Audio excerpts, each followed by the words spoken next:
Hello, card fighters. Team Deus here. This is Ethan and my man behind the camera, Brandon. Sup?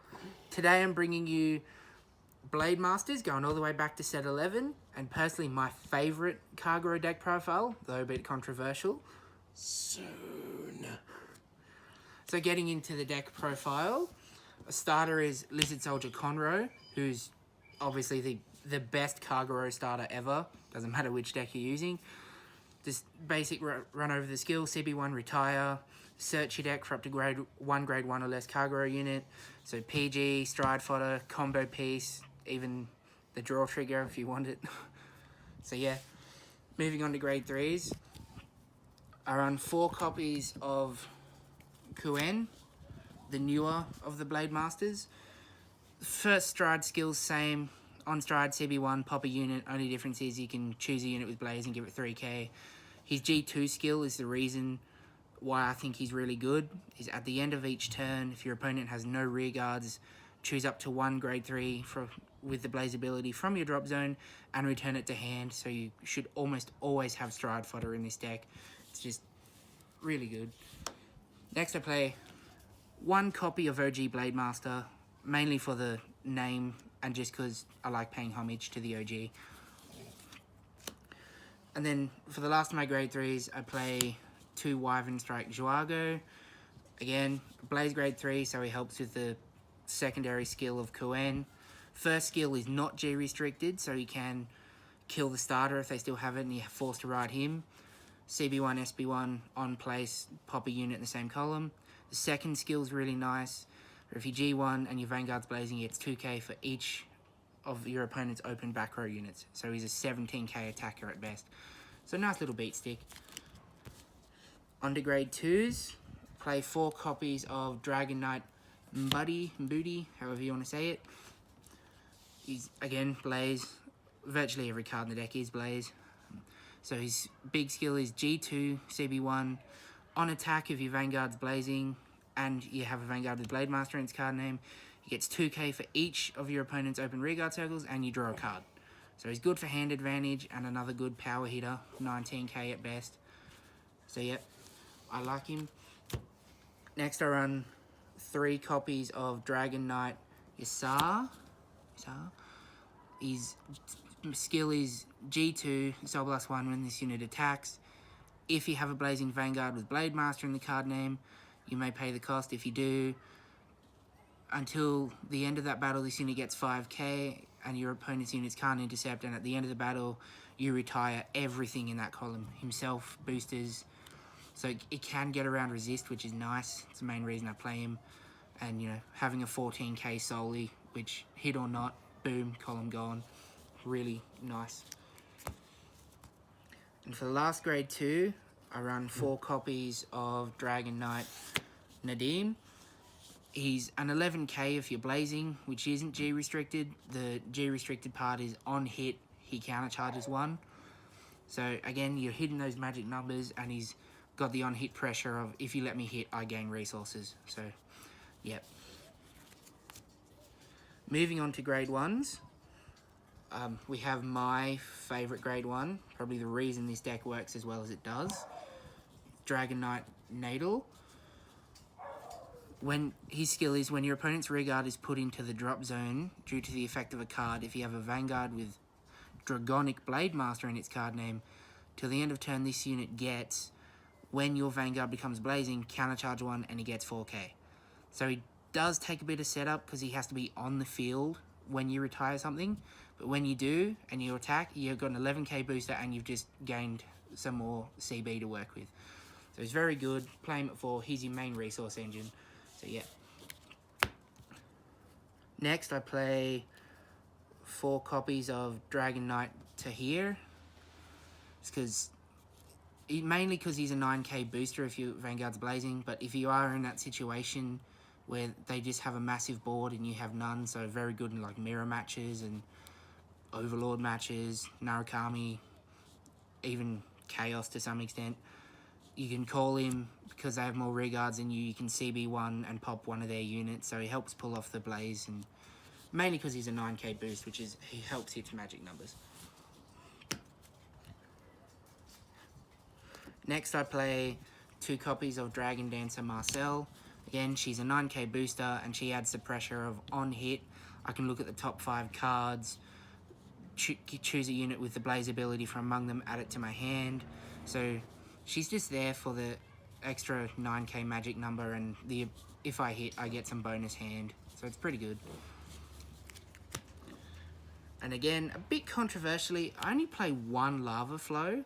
It's because I find you don't actually need more than 1.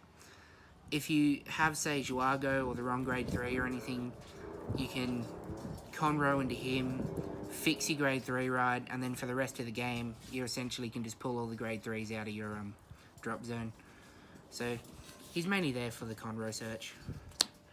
And finally, for grade 1s, I play 4 Dumjids. I really like Dumjid. He's just... Most people would probably play the Unflip Protect Orb, but you get enough countercharge in this deck that it works. And if you have another one in the drop zone, he's a 15k shield on his own, so it helps if you're a bit tight on hand space. You can guard some of the lower attacks without having to ditch another card. So yeah, I really like Dumjid over Protect Orb in this deck. So moving on to triggers, we play 4 Dragon Dancer Taras. She's the clone of every heal trigger that every clan is getting now. You know, the end of the turn that you G-guard with this, if you have another one in the drop zone, you can bind them both and either counter charge or soul charge. So yeah, helps with resources. Next I play 5 crits, 2 Janet for the insole draw, and 3 Fire Chase just for the same thing as Yazar, except if you pop a unit in its column, you can retire itself to pop the other unit, which again helps get around resist. So you know, it's good against like Tharvis and whatnot. Next I run 2 Inspire Yells, just to cycle the 2 stands through, helps with drawing cards, and being able to restand like Juago and Nadine and all the other grade 2s with magic numbers is just really nice, especially after you give them that extra 5k.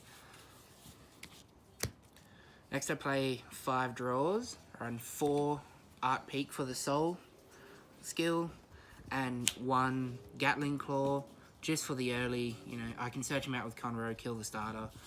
After that, he's sort of useless, so I only play him at 1. And drawing in this deck is really, really nice, because you get into all your combo pieces, you can resource like crazy if you have the pieces. It's just too good not to do. So moving on to the G zone, which is a bit controversial compared to most deck lists I've seen. I run 4 Titans, which most lists I've seen don't run any. His skill is CB1, choose a face down card from your G zone and flip it. This unit retires 1 card, one of your opponent's units for each face up Titan in the G zone, and gets a skill on attack. If it's blazing, he goes critical. So I like it because first stride you have to flip something, so you might as well flip him, and then for the rest of the game you have the option to kill a couple units and put that critical pressure on.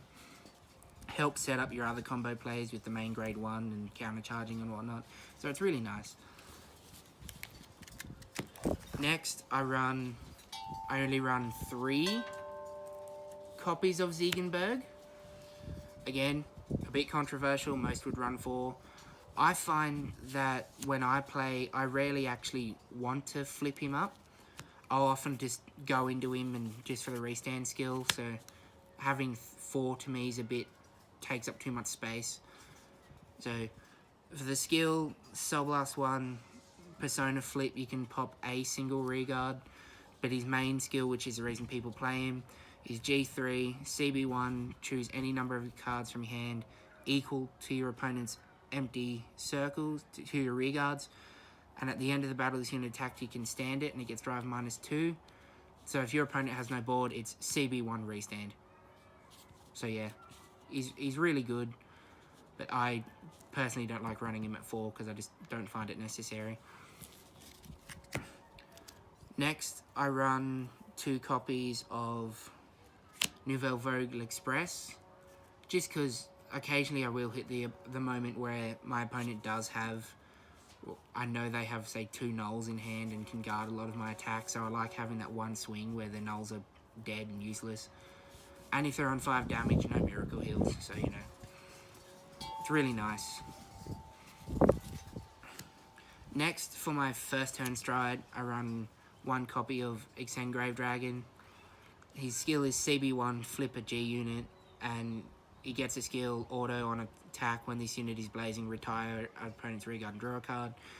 So yeah, like before, first stride you're going to flip something, so might as well just flip Titan, and that sets up the rest of the Titan for the rest of the game.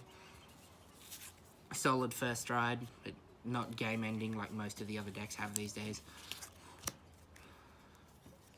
And then I run 1 G8.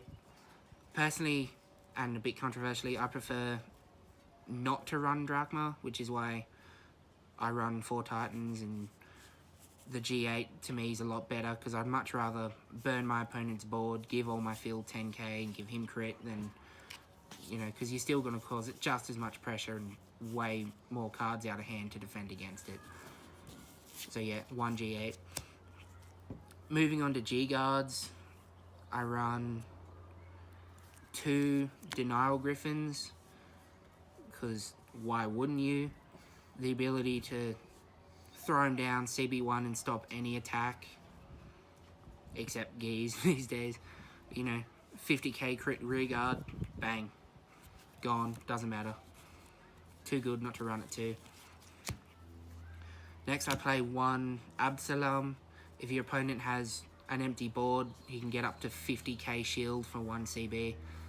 So he's just a massive power shield in case you hit those massive attacks coming in. So he's really nice. Next I run 1 Colburn. I know a lot of people wouldn't, but I like being able to not have to use a CB and still potentially hit good numbers. If your opponent has 6 or more cards in hand, then you're reaching higher numbers than Screw You does. So 5k for every 2 cards in your opponent's hand when you guard with him. It's really nice. And the artwork is just awesome. And lastly, I just play 1 copy of Asil Orb Dragon, because he's a free 20k. It's not very often your opponent will have 5 units on board against this deck, so yeah, free 20k, no discarding, no CB. It's just nice to have a free guard. Yep. So that's it for Blademaster. I really hope you enjoyed the profile, and we will see you next time.